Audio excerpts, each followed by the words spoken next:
Admiral Bradley and the chairman of the Joint Chiefs of Staff did the right thing. Admiral Bradley defended the decisions taken, and Admiral Bradley has a storied career, and he has my respect, and he should have the respect of all of us. But what I saw in that room was one of the most troubling things I've seen in my time in public service. You have two individuals in clear distress, without any means of locomotion, with a destroyed vessel, who were killed by the United States. The last thing I'm going to say is that the Admiral confirmed that there had not been a kill them all order, and that there was not an order to grant no quarter. I saw two survivors trying to flip a boat loaded with drugs down for the United States, back over so they could stay in the fight. And potentially, given all the context we heard, of other narco-terrorist boats in the area coming to their aid to recover their cargo and recover those narco-terrorists. And just like you would blow up a boat off of the Somali coast or the Yemeni coast, and you'd come back and strike it again if it still had terrorists and it still had explosives or missiles, Admiral Bradley and Secretary Hegseth did exactly what we would expect them to do. The United States today seized a tanker ship off the coast of Venezuela. Attorney General Pam Bondi said in a social media post that a warrant was executed for the crude oil tanker that was once used to transport sanctioned oil from both Venezuela and Iran. Nick Schifrin's been following this all, and he joins me here now. So, Nick, what happened today? Well, as you just said, Pam Bondi just announced this, that the military, with the Coast Guard and the FBI's help, seized this tanker off the coast of Venezuela. And Bondi also posted this video. You can see it there, a helicopter hovering above the ship. You can see service members rappelling down onto the ship. Eventually, they draw their guns to seize this ship. I mean, it goes without saying, but this is highly unusual to see in the Caribbean, the military launching an armed seizure of a tanker. It was announced today by President Trump. We've just seized a tanker on the coast of Venezuela, large tanker, very large. Largest one ever seized, actually. It was seized for a very good reason. Desde Venezuela pedimos y exigimos cese el intervencionismo ilegal y brutal del gobierno de Estados Unidos en Venezuela y en América Latina. Desde Venezuela exigimos basta de políticas de cambio de régimen, de golpe de Estado y de invasiones en el mundo. No more Vietnam. No more Somalia. No more Iraq. No more Afganistán. No more Libia. Basta de guerras eternas, carajo. Basta de guerras imperiales. Basta de masacres imperiales. Tenemos la razón. Y esta patria le pertenece al noble, soberano y aguerrido pueblo de Venezuela. Y esta patria no será colonizada jamás por ningún imperio.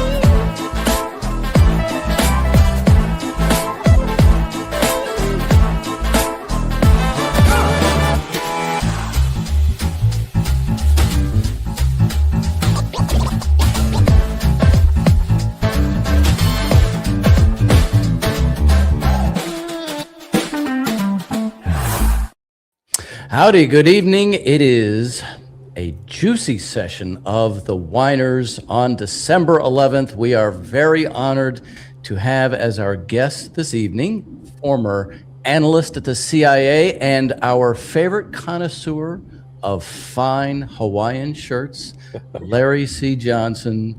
who also worked at the State Department's Office of Counterterrorism and is a co-founder of the very noble Veterans Intelligence Professionals for Sanity, as well as retired Lieutenant Colonel Rachel Van Landingham. She's a national security law expert. And you were, let's see, an active duty judge advocate general for the U.S. Air Force, and you're now a professor at the Southwestern Law School, but you were a student here in Texas. So hook 'em horns, I sure was. That's where I earned my law degree. I was just back there in January, actually. All right. Well, we are suffering in 61-degree weather. Larry, you just said that where you are, you're suffering in 59-degree weather. Yeah. So, Arctic front. I mean, the Eskimos are out. Exactly. Now, before we get to talking about golpe de estado, we are going to be talking a little bit about gulps of wine. Jeff, what are you gulping tonight? I'm drinking a California Cab. It's called Route 66 Screw Top. I don't like screw tops, but I'm doing it anyway. $9 average price. First 2 sips, so-so. We'll let you know how it is after it breathes for a while. You? All right. Well, actually, Somerville John recommended a Chianti from Da Vinci, which I'm trying. I decided to splurge for $10 on it, and it's a little bit on the acidic and tannic side. So I don't know. We'll see how it goes. Maybe I need some steak or something like that to go along with it. All right. I like the idea of following the recommendations of our audience. And then, Rachel, you got yourself some wine, and Larry's not drinking, but you are smoking a cigar like a good Colombian drug lord. Yeah. But if I was drinking wine, I'd be cracking open a bottle of Lewis Cellar Cabernet. If you that's pretty much what you drink on a consistent basis. Is that what you mean? Yeah. That my wine refrigerators are about 20 feet from me. I'm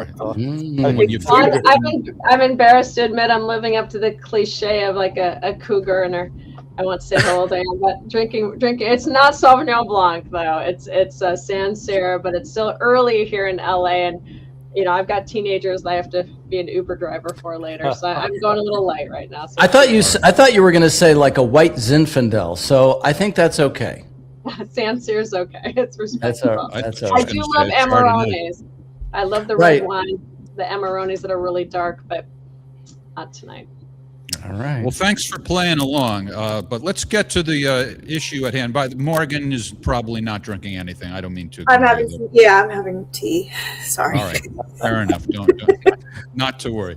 So let's get to the issue at hand. How illegal is our country? It seems like it's just crime upon crime after crime. And yesterday there was it was yesterday, I think, right? We seized an oil tanker, as if it wasn't enough already.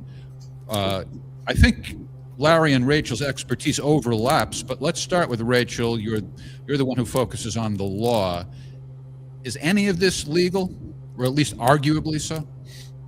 Well, I have a lot to say on the boat strikes and their patent illegality, but let's just focus on the seizure of the tanker yesterday. Because the boat strikes are illegal under U.S. law as well as international law. So the tanker seizure, though, does seem to be in accordance with U.S. law. So there's this, sanctions regimes, numerous federal statutes, complex, layered upon layer, that allows for the United States executive branch through the Treasury Department to levy sanctions on particular things, like an actual tanker, on people, like 3 more nephews of President Maduro, that was announced today, as well as on the countries engaging in operation in some kind of commercial transactions.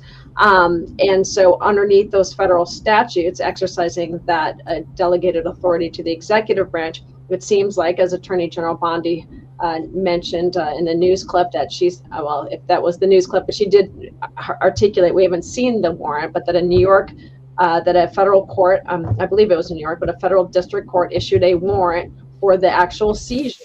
I believe the Fourth Amendment, if you want to seize something, you have a warrant. based on probable cause that whatever is being seized is contraband or evidence of illegality, and that it was executed in a very joint fashion by the United States Armed Forces, but led importantly by the Coast Guard, because the Coast Guard, as Larry knows and you all probably know, they're dual-hatted. On one hand, they work for the Department of Homeland Security and a law enforcement mission. On the other hand, they can also be the work for the Department of Defense. I will not say the other word because that's not what it's called by statute, the Department of Defense. But in this hat for law enforcement, the Coast Guard classically does interdiction missions for usually for drugs, but also for contraband and also for checking, the flags of whether a ship is actually flagged. So I think it looks like under U.S. domestic law, that this is being, handled, according to procedure. So there'll be based on the violation of sanctions. That's why they issued the warrant. Particular sanction. So we don't know which one it is because we haven't. Yeah, that's what I was going to ask. I just keep hearing this word. This tanker was sanctioned back in this particular tanker, according to reports, was sanctioned in 2022 for allegedly carrying oil from Iran to Venezuela and back, right? But primarily focused on Iran. And Iran is a state sponsor of terrorism, as we know, and the Quds Force as well as Hezbollah. And so under that aegis, it sounds like that was the target for that particular tanker. But there's been a web of sanctions against Venezuela itself for human rights violations, anti-democracy moves, etc., going back to 2005. So there's so this could be much broader, and there could be other particular sanctions that are used in order to stop other tankers. But now now look at this writ large. This doesn't happen very often, right? Even though, hats off to the military folks and the Coast Guard for performing that in such a professional, very clean way. But we haven't seen like a tanker seized in years, but it has been done before. The United States has seized Iranian oil under sanctions and actually brought it to court. The court adjudicated it and seized it. It went to the U.S. government, then it was used to pay victims, proven victims of state-sponsored terrorism sponsored by Iran. So there was a nice kind of karmic circle there. What's going to happen with this one? Who knows? Is it just going to go back in the U.S. coffers? That oil's not going anywhere, right? Because there is a panoply, at least of U.S. law, that allows for this kind of action. Biggest tanker ever seized. Big, beautiful tanker. Well, I do want to highlight this tanker apparently claimed to have been under a flag of Guyana, and Guyana said, no, it wasn't, not ours. And even separate from any kind of sanctions regime, there's international law and U.S. law that allows our Coast Guard to board a ship to say, what's your nationality? What flag are you flying? And this is to inspect them essentially, right? Under the law of the sea. And there's an international convention on the law of the sea. Well, I wanted to ask you about that. If this might be the best time, because I was looking at the United Nations Convention on the Law of the Sea for a number of topics, because I've noticed that there's an argument everywhere that's being made about the shooting of the speedboats. So I know it's not exactly to this ship, but maybe you can just broadly discuss this question of the law of the sea, because shooting the speedboats, they're saying, well, they have no flag, so they're stateless, so therefore you can... Well, that's ridiculous, right? Because the law of the sea regarding the tanker, if we look at the tanker, allows the United States Coast Guard to board it, right? To inspect it for being, flagged, and here it wasn't flagged. And so it was in violation of international law and norms of how to be a vessel on the high seas. The alleged drug boats, completely different thing, right? So just because you're not flying a proper flag doesn't mean you get to be blown out of the water, blown into smithereens by targeted airstrikes, right? And so if we look at that operation quote unquote Southern Spear, we have not seen the Office of Legal Counsel memo from the Department of Justice yet, which apparently rationalizes in some Alice in Wonderland narrative this supposed non-international armed conflict against amorphous drug cartels. So the Trump administration is not claiming law enforcement for blowing those boats out of the water. They're claiming that we're at war, and they're doing so because the law of war allows for killing and destroying things based on status versus based on the threat they pose at the moment. Because as your listeners know, and typical law enforcement, like downtown Los Angeles or downtown, in Austin, Texas, police can shoot people only when they have a reasonable belief that they're facing an imminent threat of deadly force, right? And that goes for the high seas. These alleged drug boats were not posing any kind of imminent threat. So the only way to just target them is to claim that we're at war and that they're a military objective and that they're individuals or some kind of combatants, right, based on their status. This is so far out. I'm happy to provide a mini lecture. It's so far Well, let out me of ask a law. question about international law also. Dan Absolutely. Kovalik has filed a lawsuit. He's representing the family of a fisherman who was killed. I actually have a little clip from that. Let's take a look at that, and then I'll ask you. Absolutely. I do want to ask you, though, how certain you are that you will see any compensation by suing U.S. officials, in that the client that you have is not a U.S. citizen. Yeah, well, that's not a problem. That's why we brought this before the Inter-American Commission on Human Rights, which gives a venue for non-U.S. citizens within the Western Hemisphere to bring a petition against the United States as a state for various remedies, including compensation. Now, with that said, am I certain they'll get compensation? I mean, whenever you bring a case, you can't be certain of that. But this is an avenue to do that, and I think with this case combined with public pressure, which I think is building against these strikes, I do think we can get them compensation, and I think this case will play a part in ending these killings. Am I the only one who's never heard of the Inter-American Commission on Human Rights? Is that a thing? Yeah. It is a thing, and I've actually cited some of their case law, but they have no enforcement power of the United States, and so this is more symbolic. But it's highlighting the fact that there's actually law out there that regarding when an armed conflict exists, right? When war, and that's the modern term for war. And yes, we can be at war against non-state actors. Look at ISIS. Look at Al Qaeda. These were organized armed groups. That's a key. An organization that's a group that's organized enough to be able to carry out pretty massive levels of protracted violence against a state. We're basically saying you're like a state and you're engaged in violence against us like you're a state, so we're at war. We can be at war against you. I mean, there was a classic, it started off with the Civil War model, but now it's morphed into transnational armed groups that are actually either about to engage in war against the United States, like right before those planes flew into the Twin Towers on 9/11, or they've already done it, right? And we have intelligence they're going to continue to fight us. That's a war, a non-international armed conflict. We have no level of organization necessary to meet the first prong within these groups. And number two, where's the protracted armed violence against the United States? It's just not there. So to pretend that this is a non-international armed conflict it's not supported by the actual facts. One of the arguments that people make who are cheerleaders for these actions is, well, they're bringing in fentanyl, and that's violence against my kids. That's violence against the people here in the United States. So isn't that therefore a conflict? No, because it's not armed violence. People aren't dying immediately. There's no imminence, right? And if it looks like war and smells like war, it's war. That looks and smells like typical law enforcement, because we're going to use that rationale. Then every drug dealer on our kids on the street next over, well, Right. then they're a combatant, and we can just go ahead and summarily execute them, right? I mean, so that slippery slope just preys upon people's fear, legitimate fear. Every family, my family, has been affected by illicit drugs. They're a scourge on the United States people.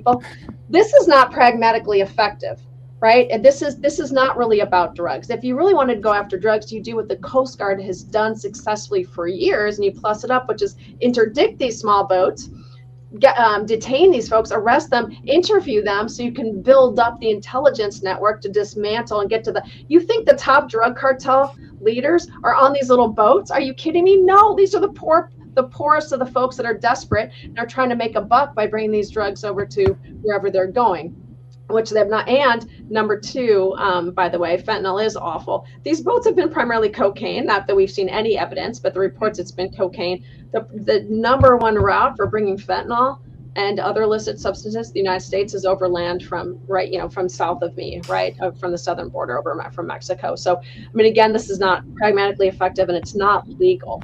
That's not legal to, these are called, and that's why this case is being brought, the International Covenant of Civil and Political Rights, which the United States helped write, as a party to. Article 6 says, no arbitrary deprivation of life.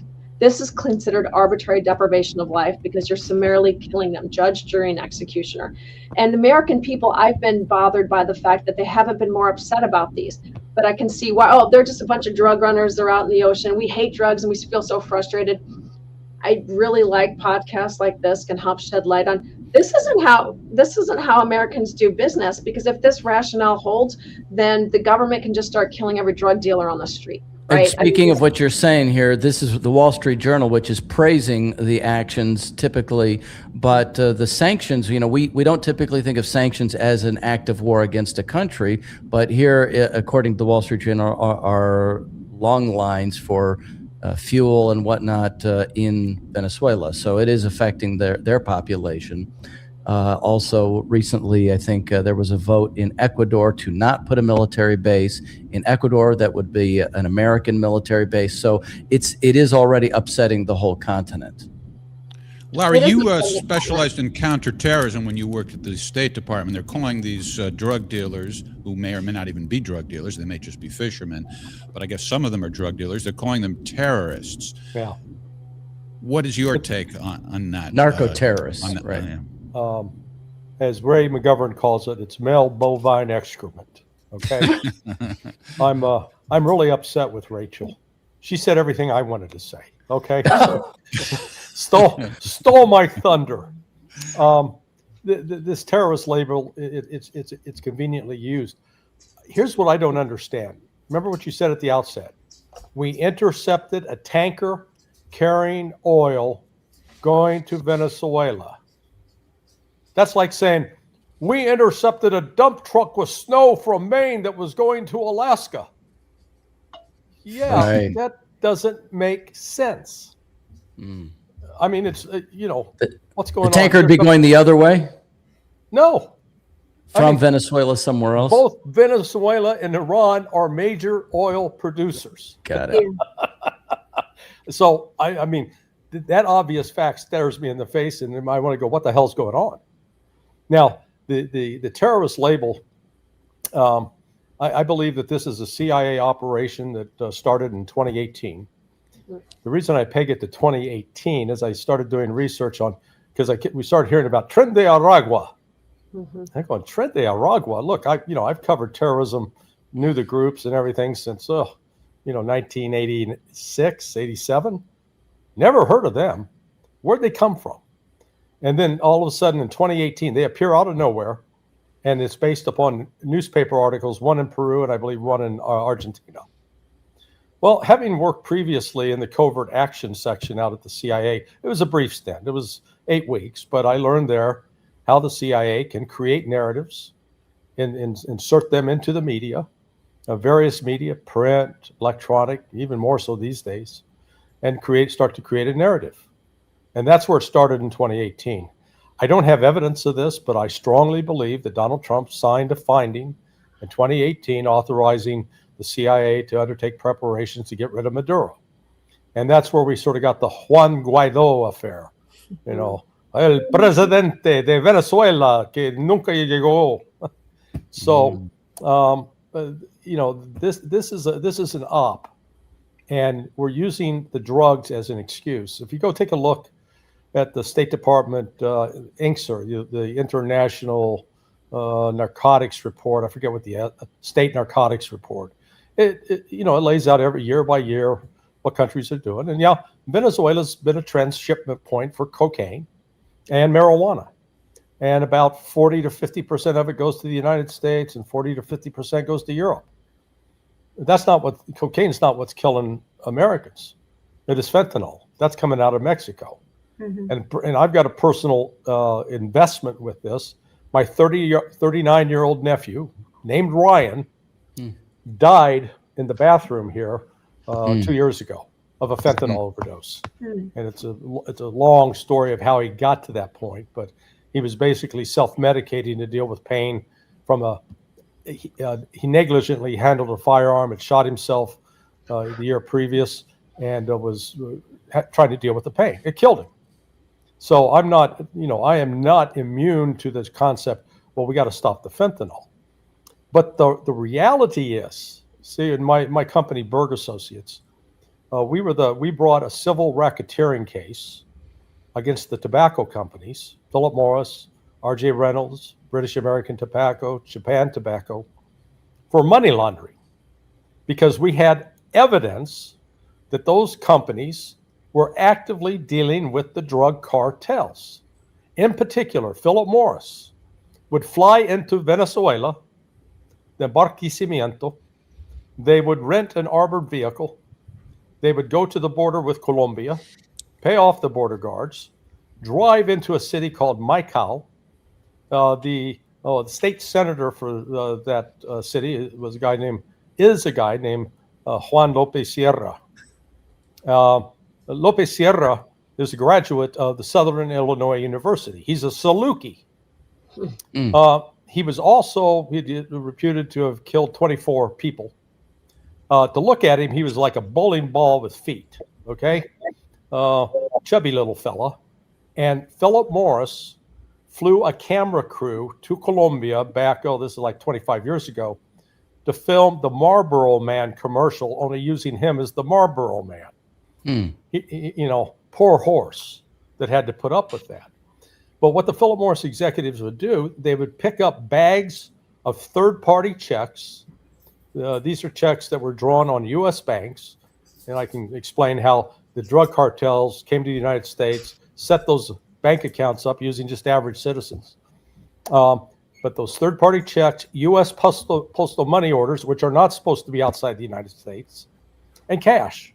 And then these Philip Morris executives would bring the money back across the border into Venezuela, deposited them into banks, and the banks would route them through banks in Cyprus and into Russia, etc. Philip Morris settled with our clients were the European Union and the governors of Colombia. They settled with the European Union for $1.5 billion in like 2003, 2004. Sounds like a lot of money. That's 1 week of cash flow for them, okay? So my point here is, if you want to stop the drug trade, go after the money. It's not the guys in fishing boats. Go after the money, because the money is up here in the United States. This is what I was going to bring up myself, and you mentioned the money laundering. HSBC ran the banking for the opium war against China, whatever that was, almost 200 years ago. And this is an old headline from them. And then one of my favorites that I've looked at is from 1999, when the president of the New York Stock Exchange, Richard Grasso, went down to Colombia and had a big embrace with Raul Reyes from the Colombian FARC. So I'm speaking directly to your expertise here. To me, the drugs are strictly about banking. Oh yeah, absolutely. Well, how pervasive is this partnering with the cartels? I mean, you mentioned the companies that you sued. What about other corporations? What about politicians? I mean, the CIA. Oh, we could mention Henry Cuellar. He's one. John Deere. Ever hear of them? So we got called. Oh God, it's about 19 years ago. The security director for John Deere got in touch with us. My other two partners, just that I've got some expertise in this. One was the chief of international operations for DEA, and he put together what was known as the Kingpin program. The other was my boy John, genuine financial genius. He ran the undercover money laundering operations in New York City. So we have a little bit of expertise and knowledge and on the ground. In fact, our informants in the case against the tobacco companies, we had a Sinaloa cartel guy, we had a Cali cartel guy, and we had a Russian mobster who specialized in cigarette smuggling. So, we had some good sources on it. The John Deere guy called us up. He says, we got some odd stuff going on here. And we went there and looked. And what he had were third-party checks. What the Colombian cartels were doing in the 1980s and early 1990s is they'd send an average Colombia family, all expenses paid, to Orlando. Go to Disney World, take the family, have fun. All you got to do is husband and wife each have to open up 5 bank accounts. And with the Spanish names, they use both the the mother's name and the father's name. So you could be Juan Ramirez Sanchez. So one bank account could be Juan Ramirez, and then Juan Sanchez, and then Juan Ramirez Sanchez, and then J.R. Sanchez. You know, so you'd use 5 different variations. They'd get starter checks. They'd sign the starter checks, take them back to Colombia, and then what's called Pitufos, Smurfs, in Orlando, Fort Lauderdale, Miami, Tampa. They go around to the banks and they deposit 500, 2,000. They'd always stay below the reporting threshold. And gradually those bank accounts build up money. So you're a farmer in Colombia. You want to buy a John Deere tractor. If you're going to do it above board, you got to go to the official government exchange rate. If you want to buy $1, you got to pay 10 pesos. But the black market guys, the drug traffickers, they'll offer you a deal. You just have to pay 8 pesos or 7 pesos for $1. Hey, the farmers are cost conscious. They go for the 7 and 8 peso dollar deal. And so what the money launderer does in Colombia would write out checks to John Deere. So John Deere would get 3 or 4 checks drawn on 3 or 4 different banks. Mm-hmm. And so here the security director went, to his credit, hey, this doesn't look right. Mm-hmm. So he took it to the CEO. And the CEO said, not my problem. That's the problem. So is that pervasive? Yes. I'm sorry. Okay. No, Yeah, let's go ahead, Morgan.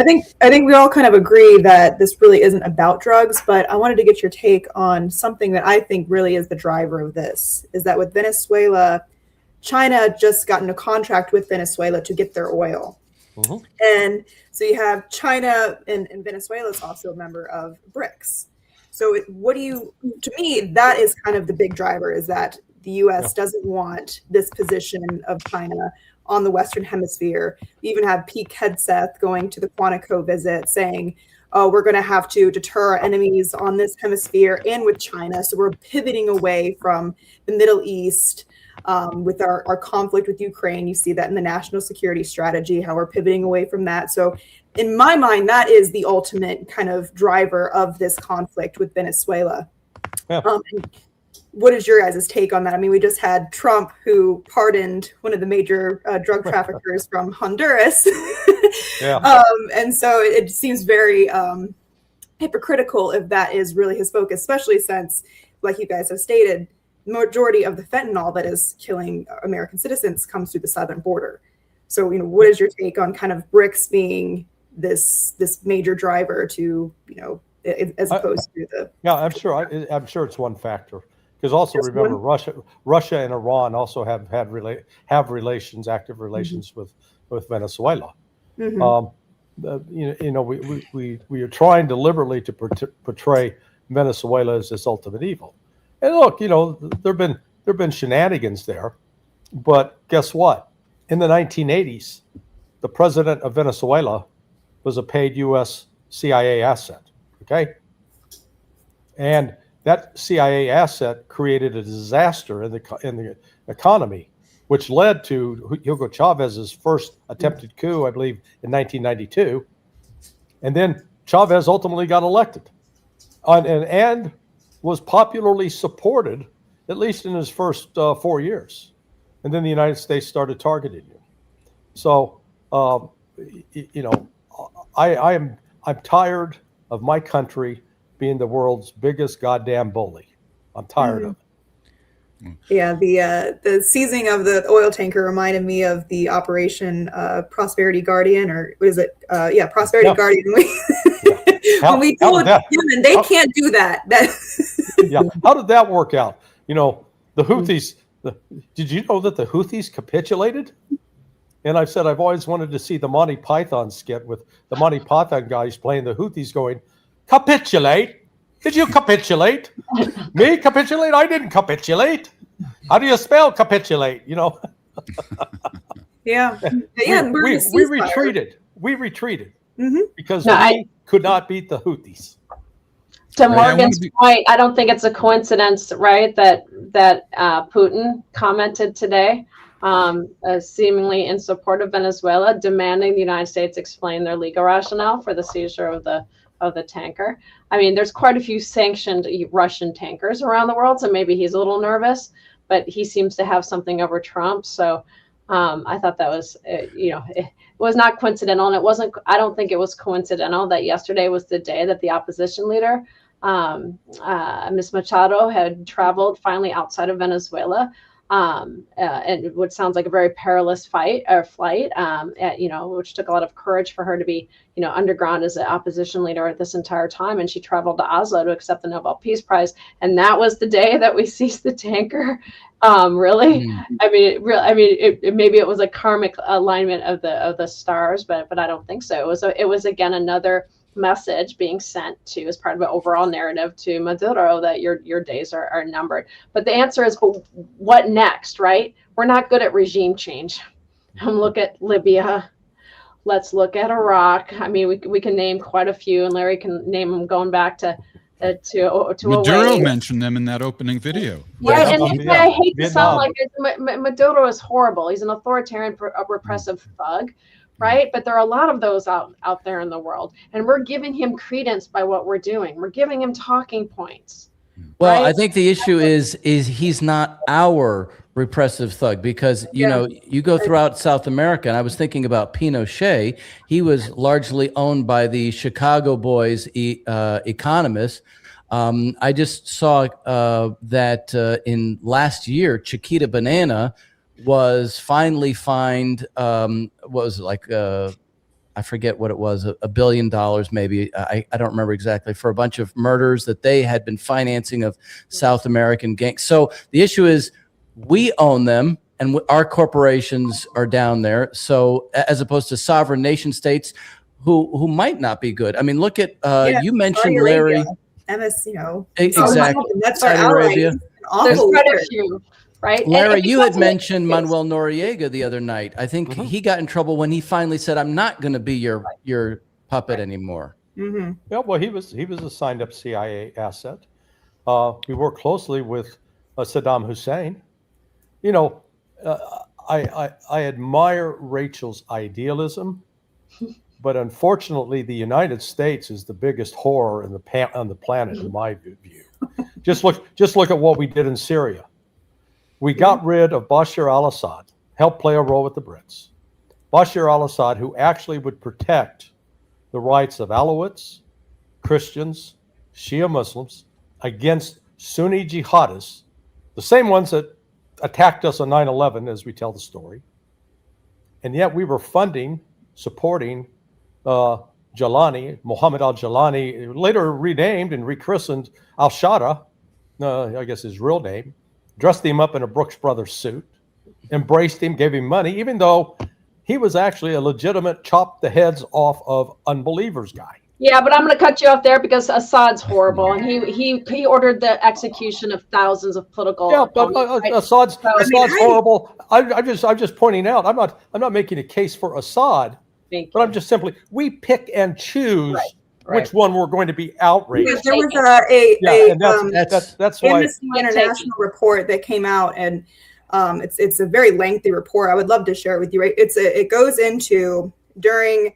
Right after 9/11, right before Abu Ghraib was released, that we were actually using Assad's torture sites. We were sending American citizens and Canadian citizens, and there were some times where Canadian intelligence and American CIA would actually be present while this torture was happening. Yeah, so we knew about it, and it was our we would utilize it.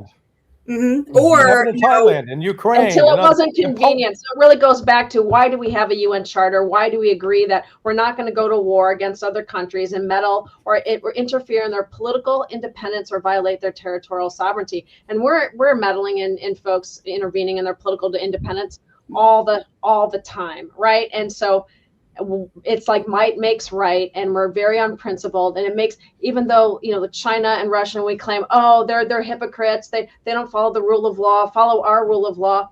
No, we're being hypocritical. We have to admit that we're being incredibly hypocritical. So how do we regain soft power, right? How can we have the moral high ground against countries like China and Russia and our true hegemonic threats? I mean, I don't think Russia's a hegemonic threat. We just give them way too much credence that Ukraine should have been over. But China is a hegemonic threat.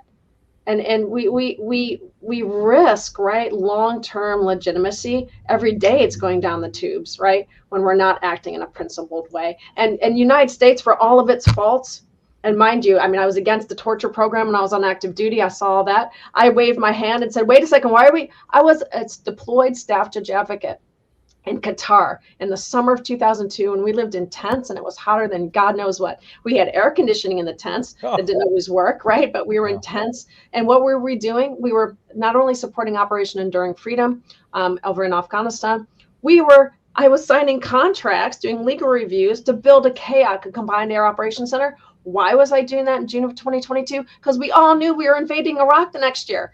And I'm like, why are we invading Iraq? And what about the UN Charter? What about international law? And they're like, shut up, Major. Just go back to work and sign those little contracts. I mean, but despite all of that, and despite the fact we did violate international law invading Iraq and our many, many, many faults, we espouse to be better, right? And we've helped draft international instruments like these, Human Rights Declaration, the UN Charter. That's Nuremberg. We let, even though Nuremberg was flawed too, but we aspire to be better. So how can we be better? And how can we show the American people that actions like what's been going on and killing a bunch of just defenseless, alleged, low-level drug smugglers is not the American way, and asking our military to do it, directing them to do it, and directing them to kill defenseless men floating in the water. Shame on Admiral Bradley. Shame on him. Well, last night, Scott Ritter on Ask the Inspector made a very specific point. He said, that other countries can't hold the United States responsible because we'll just go to war with them. So to answer your question, Rachel, and Larry, you might have something to say about this, then what is the recourse to bring the United States back to, a sane approach? Well, look, we've, the song from, I forget, was it, I've grown accustomed to your face? Well, let's change the lyrics. We've grown accustomed to killing. And we do it. It really started in earnest under George W. Bush, but he wasn't the first one. Clinton did some too. Mm-hmm. And then it got to the place where, Barack Obama, he could kill an American citizen and his son because we said they're bad guys or they're terrorists. With drones. Last time I checked, I'm not a lawyer, I'm not a constitutional scholar, but my understanding is our system is predicated on a presumption of innocence, that the government has to make a case beyond a reasonable doubt that the government can use its power, its monopoly on violence against you. Not in war, though. That's why everything's war, right? Yeah. Yeah. Well, speaking of which, I want to respect your time, Rachel. I know we said 15 minutes. If you can stick with us just a few. I'm having fun. I didn't even know. Good. Well, we would be remiss if we didn't bring up this very much legal issue, the so-called Seditious Six video, and the news came out today. We don't know what the specifics are, but apparently they're going to have to try to make some kind of a case against this. I think it's pretty obvious to anybody, even layman, that there's nothing illegal about saying, hey, you can disregard illegal orders. If there was, and every single JAG on active duty who advises their troops and their commanders on the law would be breaking the law. I mean, give me a break. It's black letter law. You have a duty but two questions about that. Even though it's obviously legal, can you imagine what sort of a case they might make against them? And then secondly, how do you feel about the video? And aside from the law, was it something that you approve of? Or do you feel like maybe those I think there were six lawmakers were trying to stir up trouble, encouraging the troops to look for something that might be an illegal order as opposed to specifying one? Yeah, they didn't specify. Yeah, they never did specify, but I'll answer your first question first. The point about Hegseth's tirade, as well as President Trump's tirade and vendetta against Senator Kelly, and his responses have been just fabulous to watch. The man's been at war. He's seen his wife shot in the head. I mean, the stuff that isn't troubling him. but it's a gross abuse of power. There's nothing unlawful, even under the more restricted military crimes that do restrict military members' speech. And I've written a 60-page law review article on the intersection of the First Amendment and military crimes. And even in the broadest imagination, right? This 6-minute video that exhorted military members to remember, first of all, that you don't have to obey unlawful orders. And in fact, you have a duty to disobey, but you have a duty to disobey what patently unlawful orders. They didn't get that nuance, but they were doing just a very bare bones reminder of actually what the law is. So that is not prohibited under any UCMJ, Uniform Code of Military Justice article. That doesn't mean one of these articles can't be abused, because the law can be abused, just as we saw with Comey and Letitia James. I mean, and because we have these very ambiguous crimes that I have written again and condemned, Article 134, Uniform Code of Military Justice, it says that any conduct that's service discrediting or prejudicial good order and discipline is a crime. And who gets to decide that? The commander that's bringing those charges, because it's commanders, not lawyers, that actually prosecute in the military. That I helped wrest away from commanders, but only for about a baker's dozen worth of crimes, including murder. But classic military crimes, military unique crimes, like conduct unbecoming an officer and a gentleman, conduct prejudicial good order and discipline, service discrediting, those are still within a commander's purview. And there's it's called command influence. Hegseth has already made it very clear, and so has the commander-in-chief. They hated this video and they hate the people that made it. So I expect the Secretary of the Navy, who was directed by Hegseth in writing to investigate and come up with recommendations, and that report was due yesterday, and we saw that it was delivered yesterday. We don't have details.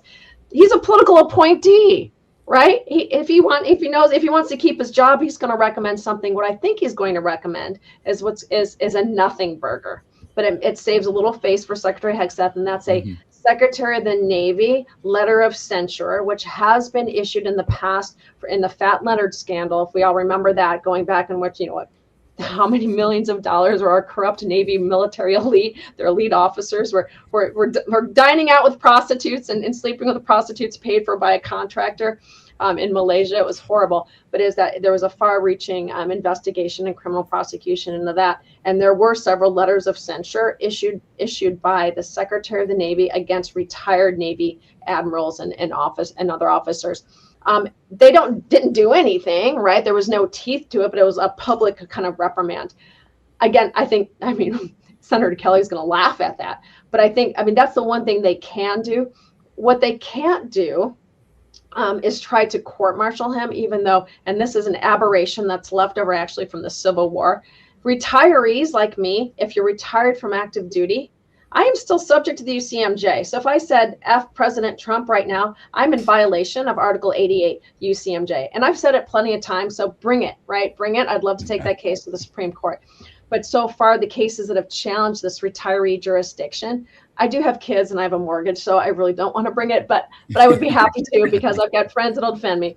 But it's an aberration. It's this vestigial remnant from when the retirees were the only ones that were going to be like the second force in case the balloon went up and we went to war. Now we have a reserve force.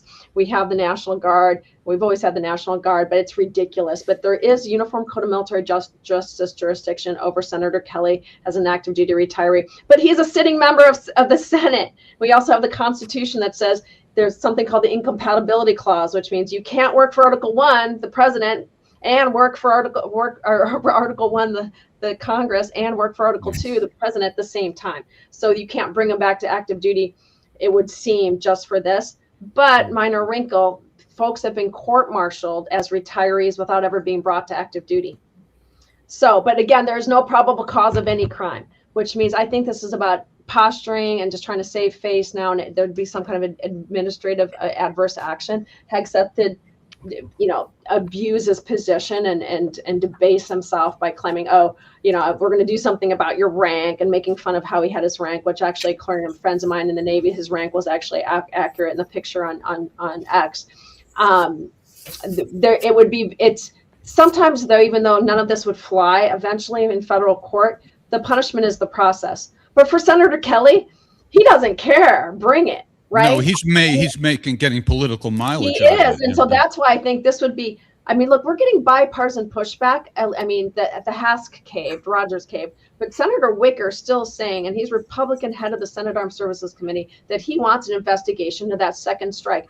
It's not excess time to challenge, separation of powers and to challenge the Senate in this way by going after a decorated combat veteran who's a sitting senator who did nothing wrong. So I think they're going to want to make this go away, which is why even though we knew a report was sent over because he ordered one, we didn't hear much about it because they're trying to figure out how to save Facer. That's at least what I hope, because this whole thing is ridiculous. And I do have some thoughts on the actual video. Well, yeah, that's what I want to know is, aside from the law, how do you feel about what they did? I mean, I'll be honest, initially I didn't like the video because I felt like it wasn't nuanced enough, and I'm sick of the military being politicized because that's already happening on the other side.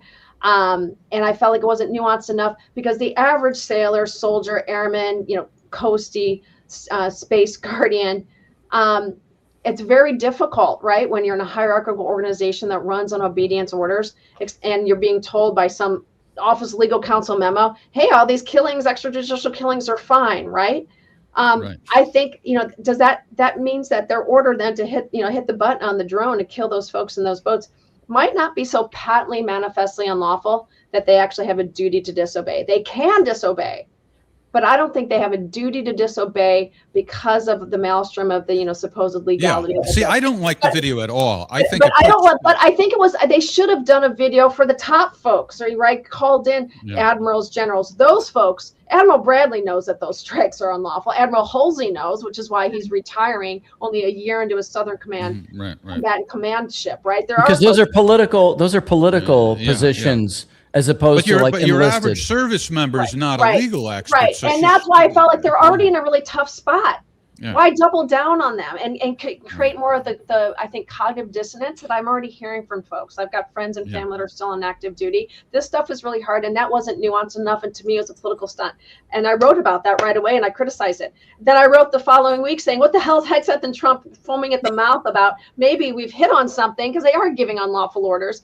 And then you look at, and then it wasn't a coincidence, I don't think, that the leak regarding that second strike came out within a week after that video got traction, right? And so they were onto something. There are unlawful orders being issued, but I wish they hadn't done it seemed like a political stunt. I support them all the way. They don't deserve to be, the witch hunt that the administration is going after. But it's tougher. We need to recognize the predicament our military is being put in. They are being abused right now, and this is wrong, and it's dangerous for our country. What do you think about the video, Larry? Well, I think it was a political stunt, and would have had a lot more respect for it if they'd come out and said, the orders being issued to destroy these boats in the Caribbean are unlawful. And they didn't tie it to anything specific. Right. Right. I mean, and so I viewed that as a little bit of political cowardice. Grandstanding. Stand up when it makes a bit of damn difference. Right. I think they meant well, but even when they did interviews after the video came out, they do interviews. So what's the illegal orders? And they still weren't specific. Yeah. Oh, I don't know. Think that political polling. I mean, when the sending troops to the polls violates federal law, right? I think they're prognosticating more future stuff regarding internally the use of the National Guard in our cities, that we've had federal court after federal court ruling unlawful. I think that's kind of what they're looking at. But again, that's not for the captain, the junior officer, the enlisted person, outside of, senior master sergeant, first sergeant of, the Air Force, Army, etc. So their message was not nuanced enough.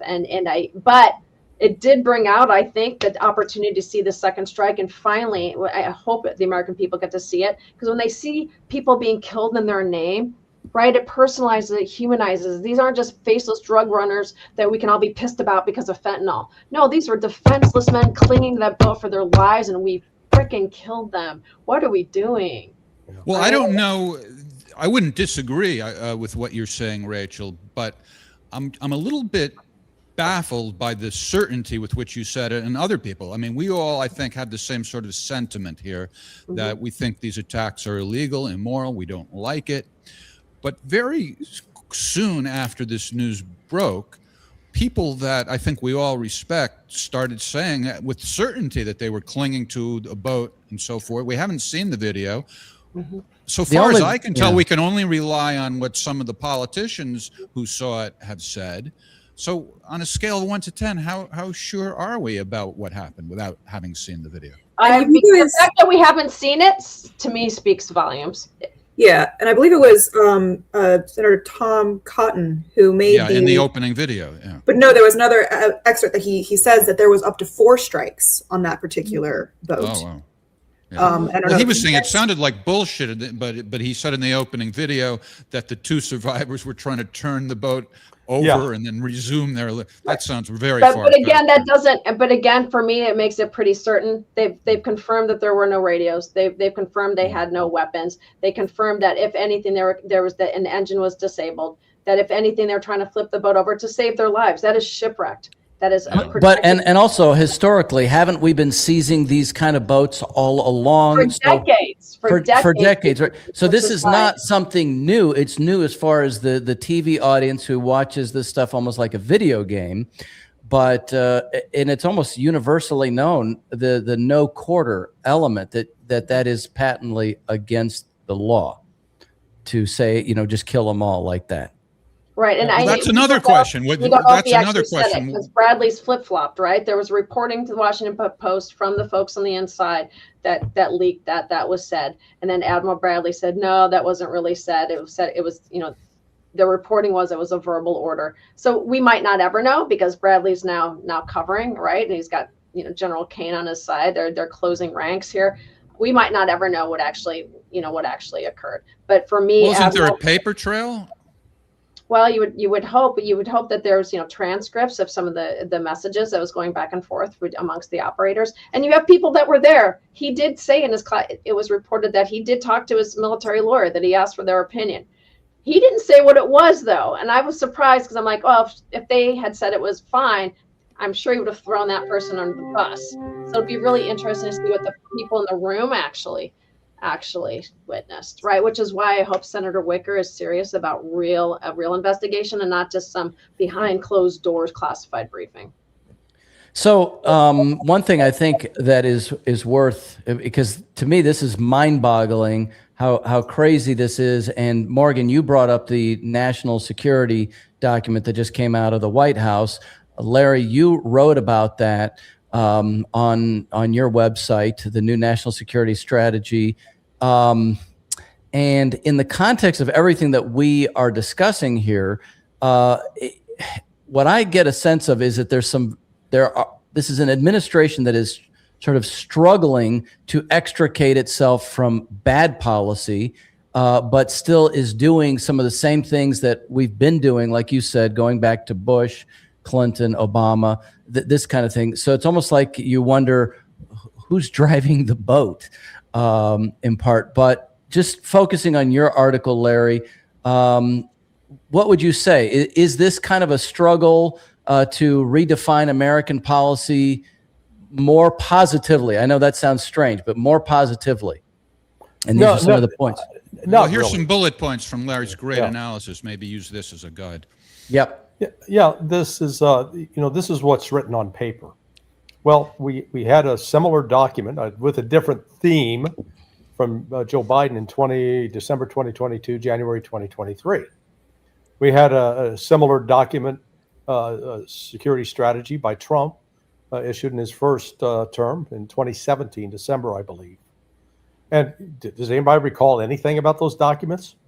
No, because the United States is not like China. When China does a 5-year plan, by God, they follow that 5-year plan. They hold people accountable. They actually do what they say they're going to do. The United States, we write this stuff down, and it becomes, I think right now it's a justification for the United States distancing itself from Ukraine.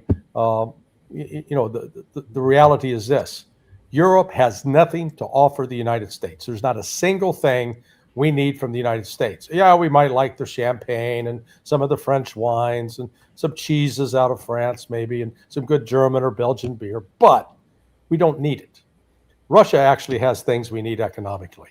Nitrogen for fertilizer in particular.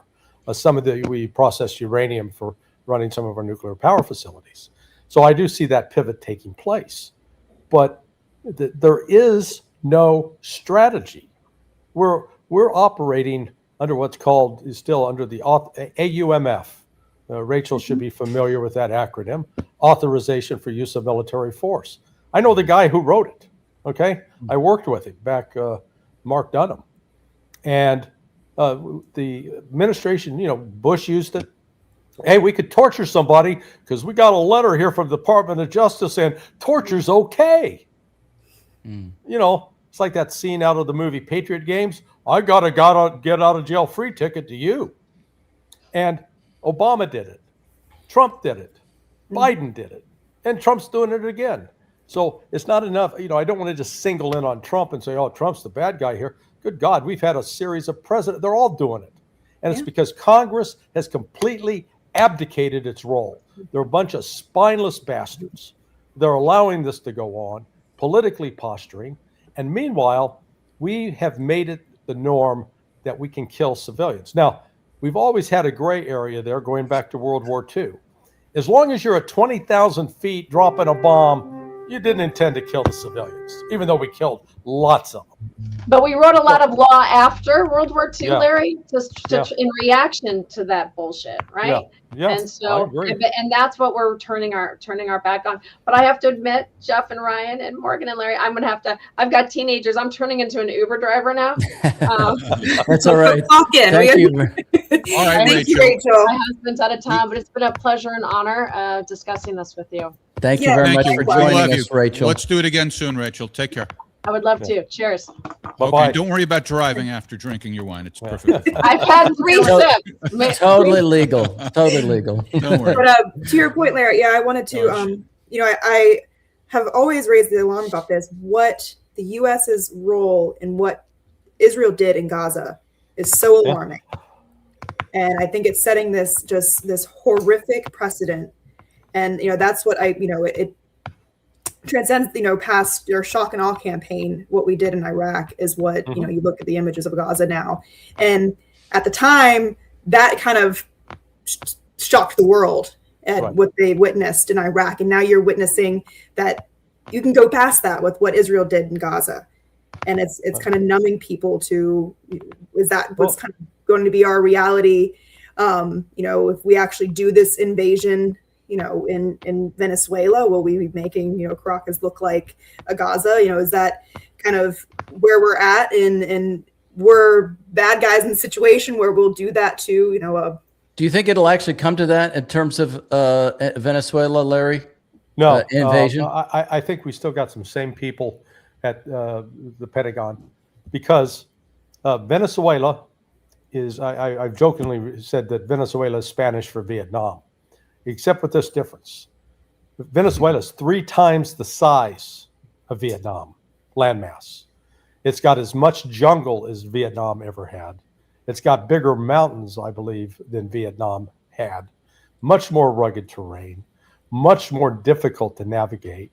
And then with the basically open borders between Colombia, Brazil, and Guyana, the ability of insurgent groups to infiltrate back and forth and to find safe haven in those neighboring countries, quite easy. And remember, at the height of the war in Vietnam, April 1969, we had 543,000 American troops in Vietnam, and we couldn't defeat them. Mm-hmm. Now we're talking about putting 18,000 guys in. Yeah, get out of here. That's ridiculous. What we're likely, if we do that, we will stack more bodies than died in Afghanistan and Iraq over 20 years. I believe that's why I worry that we'll take this, drone strike, just drop bombs kind of method. You just had Pete Hegseth introduce Gemini AI into the military, which, we know that Israel used their form of AI. Palantir helped them with Lavender. The program was called Lavender, but it had this code name, Where's Daddy, or Daddy's Home. And you had civilians that would get caught up in being murdered in that sense. So that's kind of where my fear is that you do have sane people that know, okay, if we're going to go through with this invasion, this regime change in Venezuela, our boys are not ready to go, boots on the ground in this terrain. Well, in fact, I believe actually one of the reasons for seizing that tanker was to give the troops something to do to keep them fresh, because they're sitting there floating on these ships doing nothing. And it's not like They got a mile-long track to run, and so we've had this. I describe it. You draw a bow and you keep the bow cocked, ready to fire the arrow. Well, we've been holding that bow now for like 4 months. Yeah. And that causes, just as with an archer, it causes muscle fatigue. With a military, it causes operational fatigue. Is that what the flyovers of Yes. U.S. jets were also, Yeah. in your view? Yeah. And notice, well, it was both that as well as a bait, trying to bait Maduro into firing on us. He's not taking the bait. And again, we did that for a year with Manuel Noriega in the preparation for the invasion in December of '88. So, we still sort of using that old playbook. The problem is Venezuela creates so many more difficult logistics and military challenges. I mean, when we invaded Panama in '88, we had Southern Command headquarters there at Quarry Heights in Panama, just outside Panama City. Right. And we had another military force up in the Colón Free Trade Zone. But we don't have that in Venezuela. And, I've been to Venezuela. I've been to Caracas, Barquisimeto, another place down south. And that ride in from the airport, the airport's down on the coast. And to get up into Caracas, you got to drive up into the mountains. Harrowing drive, open ambush spots along. So if the U.S. put ground troops in, we'd have casualties immediately. And you got enough Venezuelans who are armed who would be happy to oblige. Well, that video we saw with Maduro giving the speech, is that theater, or to some extent anyway, is that an accurate representation of the sort of resistance we can expect and how much support he has from the people? Yeah, no, he definitely has some support. What the true level of it is, I don't know. But we got, we're seeing a variety of, again, what I call psychological operations being unleashed. Have you seen the podcast with Laura Logan, where she interviewed former CIA officer Gary Burnson? Gary, I know Gary, and Ralph Pizzulo, a former New York Times reporter. And they're claiming, Venezuela's been involved in the stealing of elections since 1999. They've got this working with Dominion software. Again, it's just a load of crap. But it's they're throwing everything at the wall, hoping something sticks that we can finally convince Americans we need to take military action. But as we saw in the Red Sea, the era of U.S. military dominance is over. Mm-hmm. We could not stop the Houthis. And I would maintain that Venezuela is far more military capable than Yemen. And they've got a lot more support from China, from Russia, from Iran. And if we decide to get into a shooting war, it's going to be a tar baby for Donald Trump. But again, going to the NSS, I mean, and again, what Scott Ritter was saying is that the Trump administration is doubling down on Fortress America and pulling away from Europe and Asia. So maybe in some convoluted way, the action is to say, okay, we're pulling away from Ukraine, so now you should leave South America, because as you just said, they do have, I mean, I don't understand the logic, but it must be some form of that. I'm sure there are some in the Trump administration thinking that. But this goes back to the issue, the question and the observation that Morgan posed earlier about BRICS. Right. BRICS, that train has left the station and the United States decided not to get on board. Mm-hmm. And that what we're witnessing with BRICS is the emergence of a new international financial order that's ultimately going to lead, I believe, to a new international political order where the UN will become irrelevant, that we will see something new emerge where countries like India will no longer be subject to a veto by these Lilliputians called France and the United Kingdom. Mm-hmm. I mean, they're a joke, but we're still operating on this colonial legacy. What we're really seeing, we're seeing the death of European colonialism. Yeah, I heard someone kind of describe the national security strategy as just saying what was already going to happen out loud, but you're making it seem like you're leaving the party on your own as opposed to you were getting kicked out of the party. Larry, could you say a little bit more about the potential for improved relations between U.S. and Russia to be financially beneficial to both countries? And you were just in Russia, and it seems this is not the first time you've smoked a cigar. Yeah, there was Steven Seagal and Scott Ritter at Steven's Cigar Club. He's very hospitable. Russia used to look at the United States as somebody that really wanted to have a relationship with. Not so much anymore. I spent during my last trip, I spent 3 days with Sergei Karaganov. Karaganov is one of the leading thinkers and advocates of that Russia should move east, work to the east. Forget about the West. West is a dead end. And I think that really has a majority support within Russia today. Now, Russia is the only country in the world that's entirely self-sufficient with natural resources. They surpass the United States. And another prominent economist and government minister, a fellow by the name of Galushka, he's got the #1 book in Russia on the Russian economy. And he told me, he said, look, what you people in the West don't understand, he says, we could build a wall around Russia and we wouldn't have to deal with anybody and we'll be fine. We grow our own food. We grow wine. We build whatever we want. In fact, in response to the sanctions where we said, you're not going to get to buy Boeing aircraft anymore. And the Russians go, thank God we're not going to get on those death traps. Right. And so Russia has now just come out with 2 commercial jetliners that are completely built with all Russian components, Russian chips, Russian engines, Russian radar system, everything's Russian. They don't need us. And see, we're still laboring under this, oh man, we're going to sanction your oil, then you're going to be in trouble. And Russia's, no, we're not. They don't depend upon oil to fuel their economy. It's a nice to have, but it's not essential. Now, somebody on X and elsewhere, I've been trying to track this down. Maybe you've heard. Excuse me. They've been claiming that the Trump administration is trying to create an alternative to the G7. They're calling it the Core 5: U.S., Russia, China, India, and Japan. Have you heard anything about this, or is it just a rumor? Yeah, I think that's a rumor. They're going with BRICS. Those countries are definitely going with BRICS, but I mean, this is like Trump claiming since Europe is crazy, or is that just bullshit?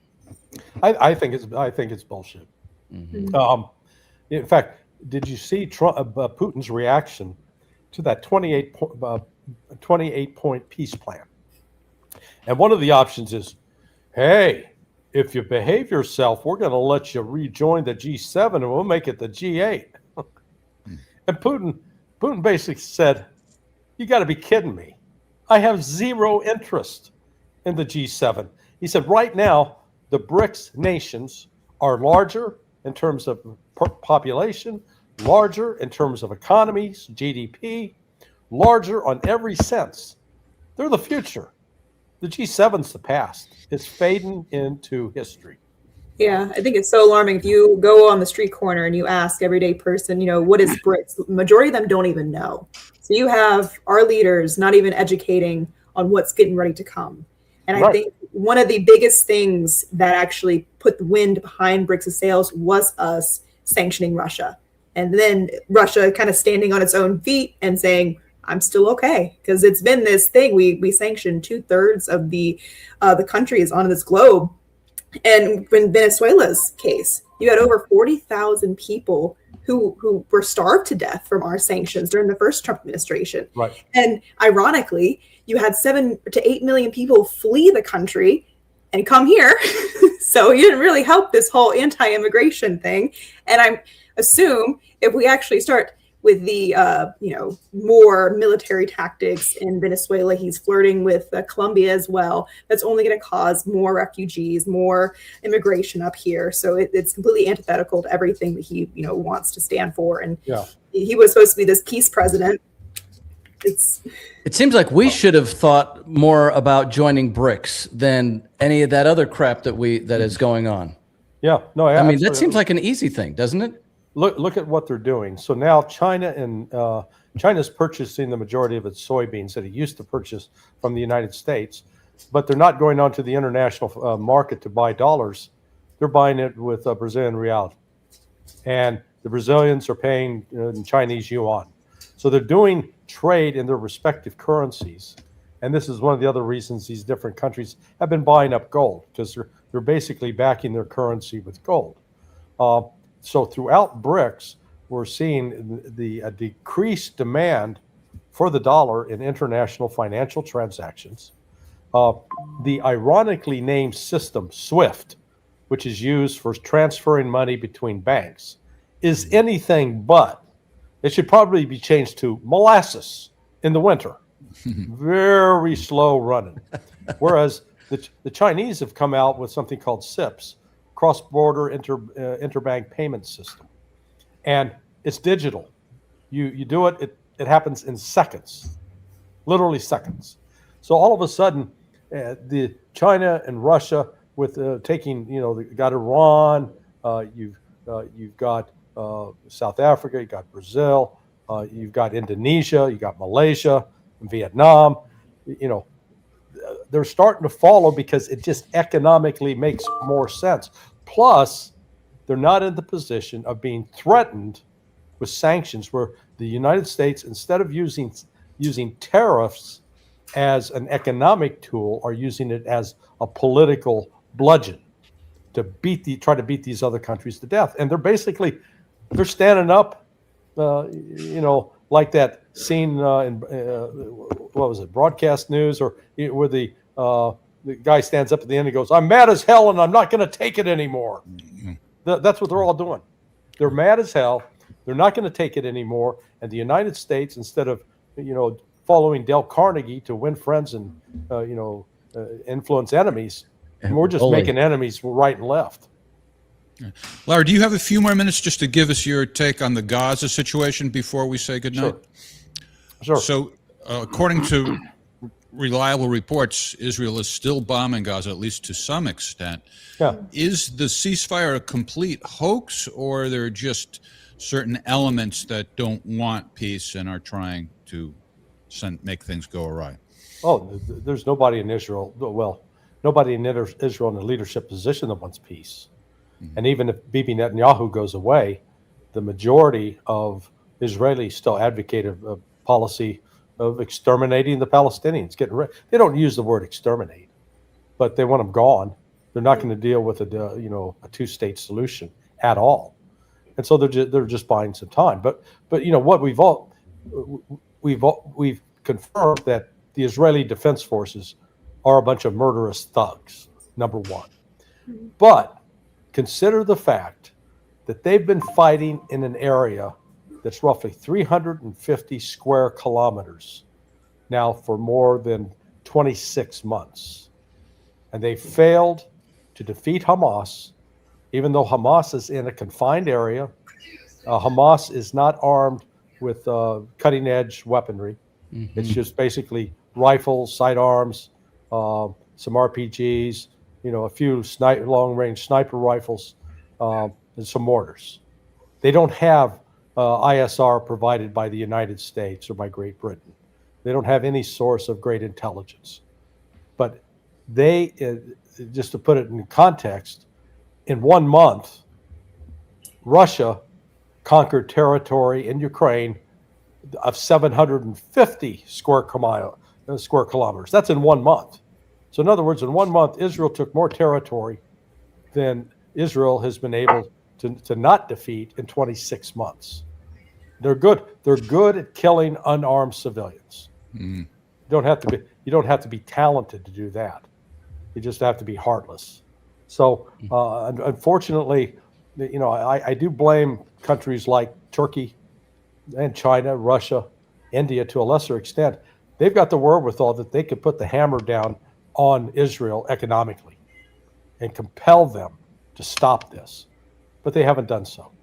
And I don't, Russia can make the argument they got their hands filled with Ukraine, so they don't want to go get involved outside in another adventure. But, the world, this is an indictment in part of the world. They just stood by idly while this murder goes on. Yeah, and what they're doing in the West Bank as well. You just had in Congress, they had a congressional hearing that referred to the West Bank as Judea and Samaria. And they had different people who were testifying, none of them Palestinian. And what I find most reprehensible is that this comes at a time that Israel just released a 16-year-old American citizen after holding him for 9 months, subjecting him to starvation, scabies, torture, an American citizen. And that American citizen, when he was let out, a kid, 16, he's from Tampa, found out that it was his cousin, also an American citizen, that was beaten to death by settlers. And the only reason that he didn't seek help and would be still alive to this day was that the IDF was complicit in that and not allowing the ambulance to render aid to him. This is absurd. These were American citizens. And you have people like Ben-Gvir who are now on this train to execute these Israeli prisoners. They're hostages. They're not, they haven't been charged with a formal crime, was wearing a gold noose at the Knesset. This is who we're aligned with. This is a new thing. Yeah, I was going to bring that up. I'm glad you did, Morgan. And the fight is even more with people like Randy Fine and other members of Congress having the Israeli flag outside their door in the halls of Congress. I mean, it's like, who is the United States anymore? It's unrecognizable. Well, we pick and choose. It's okay to have the Ukrainian flag out, not okay to have the Russian flag. The Russian flag is red, white, and blue too. Just saying. Right there. Right there. Or if you put the Chinese flag out, so we've got this selective outrage about what foreign country is acceptable, what foreign country is not, and this again. But we're seeing a change in the political landscape.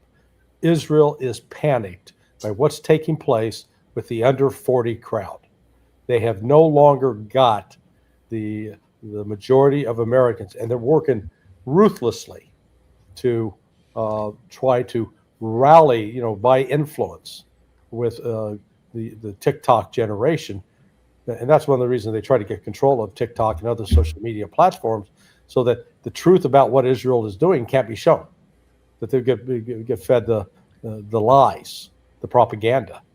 And go ahead. Go ahead. No, I was just going to say, we're talking about BRICS. We're talking about how the rest of the world is looking for survival. Earlier, we were talking about drugs and the money laundering. One thing that we haven't really said is going back to the drugs and looking at this question of economy, because everything is monetized, that you have the financialization of everything. How much money is the drug money laundering actually? It's trillions. Let me just give you an example. My consulting firm, the three of us, we were hired by DEA in 2001 to do an audit of a business in the Cologne Free Trade Zone. One guy, a Jewish guy with his two sons, they sold knockoff baby clothes, counterfeit baby clothes. So designer baby clothes, they'd counterfeited. They had about a 3,000 square foot shop. And the reason we got to do the audit is this guy had shipped products with other merchants in a container that contained cocaine. And so he was getting his visa pulled because we didn't know which of them was shipping the cocaine. And he had a heart surgeon. He's another one of these bowling ball with feet guys, chubby. And he had a heart surgeon up in New York that he had to see him. So he'd do anything. And we said, okay, let us audit your books. So we got to go in there. How much money do you think a guy selling knockoff baby clothes was grossing in a year? And this is, almost 25 years ago. $6 million? I have no idea. $90 million. Wow. So That'll go get into you through the weekend. Go into Cologne Free Trade Zone. You got probably over 3,000 businesses. This guy was one of the smaller ones, and there's drug money flowing. One of the major ways for money laundering is what's called trade-based money laundering, where people will come in and buy products with drug money, and then they'll sell those products to be able to explain their source of, oh, I got my money from selling all these Nike shoes, or these Oakley sunglasses, or these Sunbeam Oyster blenders, or on and on and on. And so this black gray market is in the trillions, and it's global. And it's global in part because it's actually family networks, well, believe it or not. You've heard a lot about Hamas and Hezbollah in South America. Good God, they've been there for years. And it's the major sites are Cologne Free Trade Zone, Isla Margarita, Maicao, Colombia, Ciudad del Este, which is on the tri-border area of Brazil, Argentina, Paraguay, and Iquique, Chile. And what you find is the first connections to tie them all together are families. The Sakers, Hachems, Wakeds, Omais, they're all, basically Lebanese Muslims that came out in the diaspora back in the early 1900s. So they're first and foremost family networks, but they're also financial networks, and they have ties through I'll call it the Islamic system, where they can move money without having to go through banks, and they're tied into West Africa as well as into the Middle East, etc. So, we have no clue. I mean, the government doesn't really understand what it's up against. Instead, they are like the nine men examining, but they're all blind examining the elephant, different parts, and so Right. they have no idea what the whole looks like. It reminds me of ancient Venice, so the family funds, and they really rule the state, and they call it democracy, but it's only between them. Yeah, the hawala is the thing the word I was searching for. So, I mean, massive amounts of money, a lot of it in cash, and so it doesn't get reported. In fact, my partner and I, John Moynihan, there was a U.S. government put out a publication in 2006, 2008 on money laundering techniques. We're the only non-government people mentioned in that report because we identified a money laundering technique that the U.S. government was not even aware of. It was called cash letter agreements. And basically it involved shipping U.S. checks that had been deposited overseas through a money laundering scheme, and then they're shipped back in FedEx envelopes to the respective banks and deposited. That's how the money was moving. And that completely escapes. It doesn't go over any electronic wire. The U.S. government had no idea. No idea. So we got credit. Good. To their credit, they gave us credit. So, I mean, we're just looking for the wrong thing then. Yeah. Follow the money. If you want to stop drug trafficking, if you really want to deal with organized crime, follow the money. But the problem is, you got too many politicians that are getting paid off. They make money off of this too. Is anybody in law enforcement or the Congress or the administration going after the money at all? Not Is really. anybody? Not really. It is, it takes some work, but the problem is you're going to step on toes. To give you an example, my partners and I were on the verge of signing up Mexico to bring a civil RICO case against Wachovia Bank in 2014, because Wachovia had done like $800 billion in money laundering. Right. Eric Holder called up the Mexican government and threatened them that if they went through with that, the United States was going to take retaliatory action. So it's protected all the way at the top. Yeah. Yeah, I've heard people kind of speculate that if that kind of the financial system of the United States is propped up on this illegal trade, whether it be, human trafficking, just all kind of nefarious criminal activity. So if you were to get down to the bottom of it, you are kind of putting at stake your livelihood. Yes. You are kind of, you were willing to take the bullet, I guess you would say, but you're still would subject people to kind of financial ruin if you were to actually try and get down to the bottom, especially in the United States. You say you agree with that, which is, I mean, I always thought that as well, but it's just kind of, people often think that it's a little more too conspiratorial, that it's, right. Right. But it's a shame. But that means that's people's 401ks. That's all of the financial system basically has the entire American population wrapped up in it, whether they know it or not. So there was an old book, maybe you saw this one before, Larry, Dope Inc., which was basically the history of the British running the drug money laundering. So it's like nothing has actually changed in that regard, except that we're doing it. But we're not even that good at it. I mean, because everything that we've just discussed, it reminds me of the yellow cake uranium stories that we use to go to war, but far less competent and already is falling apart early. Yeah. Doesn't mean we're going to stop, though. Yeah, it is. There's too much money being made for people to get off the gravy train. And, you know, we're seeing it right now with my partner's work. He's involved with, he's got documentary evidence, affidavits, bank accounts, etc. $48 billion of $360 billion that the U.S. sent to Ukraine has been funneled through the Baltic states into banks in various, you know, in the Med, in the Caribbean. And I know of one particular Republican senator that's got 19 million of that. Another Democrat senator got 26 million. There are 29 members of Congress now that have been identified as getting payments through that system. So that's why we want to keep that money flowing into Ukraine. You know, I'd like to have someone compose lyrics to, you know, the old song Rawhide. You know, move them up, roll it. You know, but do that. Make it about Ukraine, rolling. You know, keep we'll that find some rolling. AI to do that. Is that a Link Ray song, Rawhide? Am I right? Yeah. Rawhide. It may be. I think so. I think. All right. Well, Larry, thanks for spending so much time with us. Even though you didn't drink wine, and even though you didn't wear your usual Hawaiian shirt, you were fantastic. I see the Christmas tree in the background there. A little bit of different look of Larry C. tonight. Yeah.